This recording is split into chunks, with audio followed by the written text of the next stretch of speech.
Tuesday at 7 o'clock. Now, 10 years ago, the achievement of my next guest would have been something that just was impossible.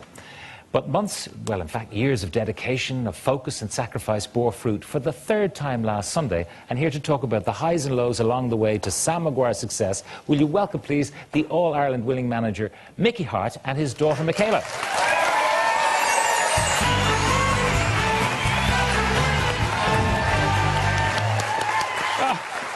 We'll put Sam down gently. Congratulations, Mickey and Michaela. Congratulations to you, because I know you've been there every step of the way. That's right. Isn't Sam looking great? He's looking very well tonight, very shiny. I think he got a bit of a clean-up for the I think he got refurbished, didn't he, for the final. There's a story I heard today in the canteen in RT, one of my colleagues who was in Croke Park last Sunday, and he said that he wandered into the warming-up area at half-time. You were, what, trailing by a point at that stage? Yep. And there your guys were, charging at the tackling bags, and you had dressed those tackling bags in the Kerry colours. Is that true? There's an element of truth in that, indeed, yeah. I do believe that the Kerry players had jerseys of ours down in Tralee as well in the week before the match, so there's nothing new in that. But that is true. The players who hadn't been playing, obviously, to stay ready for action, they used the half-time, at least a part of it, to get energised for in case they're called upon. And one of them was actually Kevin Hughes was called upon, and he did have energy when it was needed. But that was part of the psychological build-up, that they weren't just ordinary bags, they had to be in the Kerry colours for motivation. Yeah, you had to bring it as real to life as you could, and there were our opponents on the day, and I mean, those bags had different jerseys on them during the year. There was Dub jersey on them too. Don't talk to me about that particular occasion. That was painful. Well. Yeah. What's he like, Michaela, to be around in the run-up to a final? Really just the same as he is all the time, to be honest. It's us, as I was saying before, that do a bit of the worrying. Daddy just, instead of watching videos for 5 hours per day, it goes up to about 10 hours per day. And if you want to get near the living room to watch TV, it's not an option, so it's just extra focus on what's happening. You see a little page lying around with different minutes of bits of action that he wants Pete Quinlivan, the video analyst, to get sorted out for him. It's just a lot more of the same, real focus and dedication. Now, of all you're the only girl in the family. I'm the only girl, yes. And yet you are the most obsessed by the football, isn't that so? Well, you know, that's true. I'm a big supporter, obviously, of Daddy and of the team. I'm certainly not what you would call a fair weather supporter, in that Daddy's been managing Tyrone team since 1991, in fact, and I have not missed a single championship game. So it's quite a good record. I was about 7 when he started managing the team, and 17 years on, I'm 24, and I still haven't missed one match. Yeah. So now, your loyalty to your dad is absolutely commendable, I have to say that. However, in 2004, you were the Ulster Rose in the Rose of Tralee competition, isn't that so? Yeah. Mickey, if you didn't progress that year, but it could have been that the Rose of Tralee Festival would have coincided with the semi-final with Tyrone, you as manager. Which would you have gone to, the Rose of Tralee Festival or... Be careful now. This is going to be a serious problem for Michaela. She was the one that's going to have to tear herself away from Tralee or whatever. we were going to be... I would love to have been in Croke Park that year. Unfortunately, Mayo saw to it that it didn't become a problem, and Michaela's wishes were kept right again, in that we were knocked out and we didn't make the semi-final, and so we were all able to go to Tralee and support her in the competition. But if push came to shove, Croke Park would have won. I'm afraid so. I'm afraid so. It's always been the case. It wins out over everything in your life, doesn't it? It certainly does. I suppose Marion can testify to that as well. Marion's in our audience there. She felt that maybe when she got married to me, and I'll be playing football for a lot of years, and she knew that would be the case, that football would come first during those times, but I'm not sure she quite expected it to go on so long after I stopped playing. All right, tell us, what did you do to celebrate your 30th wedding anniversary? We haven't done anything yet. See? That's the price of football, It came on the 8th of July, and we decided to defer it until a later, a more suitable time when there wouldn't be so much football on. So we're going away on the last week of October now, over to Spain. Good friend Damien Donegan has facilitated us with a nice villa over there, and the whole family's going for a week. So we're looking looking forward celebration. to that. We certainly will. And the fact that you've got Sam, is Sam going as well? Hasn't got a visa, probably. Wouldn't be allowed out of the country for that long. There's too many other places to go now. Cuthbert Donnelly's on the case again, and his bookings are flying in right away, so there'd be no way that cup would go out of the country for a week. Wouldn't happen. Now, your preparation is meticulous, and I mentioned the psychological element. is it true again that when you are presenting your senior county players with their jersey, that it's almost like presenting them with a sacred object? That is true. Is that true? It's total respect for the jersey, and people talk about respect for the jersey. The most respect you can have is for those who look after the jersey. And we're very fortunate to have a man, Mickey Harte, who looks after all pieces of equipment like they wear his own. And our players have grown up in that tradition to respect that jersey. So it's always folded neatly with the number out, and they pick it up that way. And on days gone past, they would leave it back the same way. But nowadays, I suppose, players get to keep their jersey almost after every game. So it doesn't become an issue, but that's where the respect for the jersey begins, yeah. Yeah. It's a sport, and it brings great joy to people, and of course disappointment when you don't win.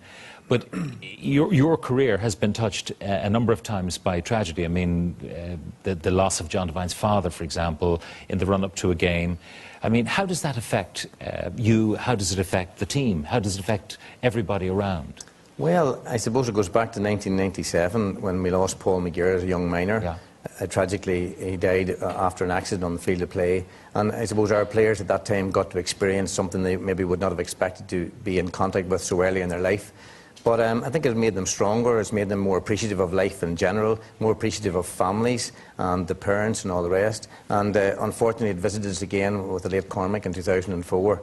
And as you say, this year, John Devine died just the day before the All-Ireland final. And there's a further one in that too. Even in that week up to it, Davy Harte, my own nephew, his great-grand-aunt, died as well. Colin McCullough's father-in-law died that same week. And indeed, before our first league game this year, as not many would remember or associate with, Fergal McCann, our trainer, his brother-in-law, a young lad, Darren McAnally, was killed in a car crash on St Bridget's Day. And indeed, he was buried in the same graveyard that John Devine's father was buried in just at the end of this season. So it's a rare thing, but our season began and ended with those kinds of tragedies with some of real sadness. life. Michaela, do you remember when you heard the news about poor Cormac?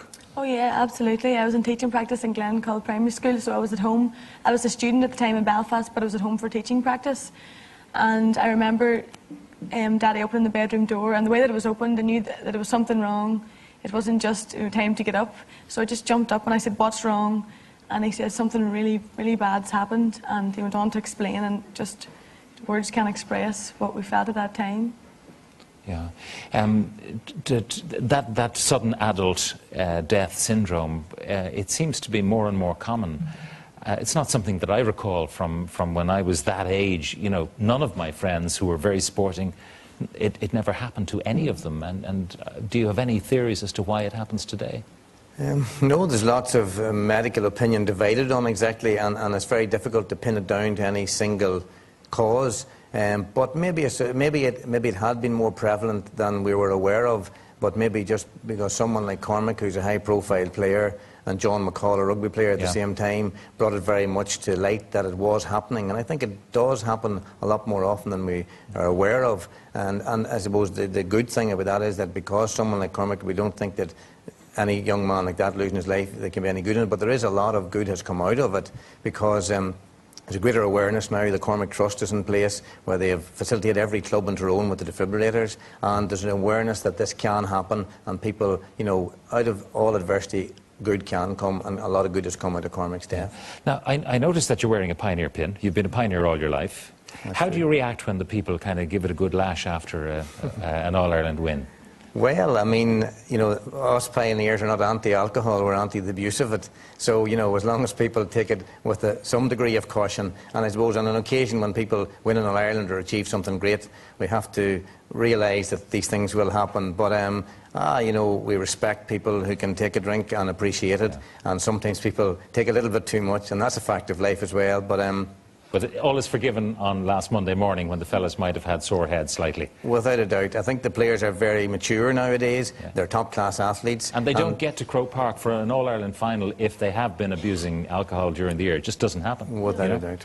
without a doubt. Are you tough on players if players late for training, if a player misses training? Are you? No, the standard practice is there now. We don't have to enforce anything. Players know that if your training starts at 7:30, that you're there from about 10 to 7 to be ready to begin at 7:30. The session starts at 7:30 with or without you. And players don't like not to be there at the start because it's very noticeable. They've got that standard for themselves. So it isn't something that has to be imposed as a discipline from within. And it's there and they've grown up with it. And that's what makes them the players and athletes that they are. All right. Now, next year, I bet you're already thinking about it, are you? Oh, absolutely, absolutely.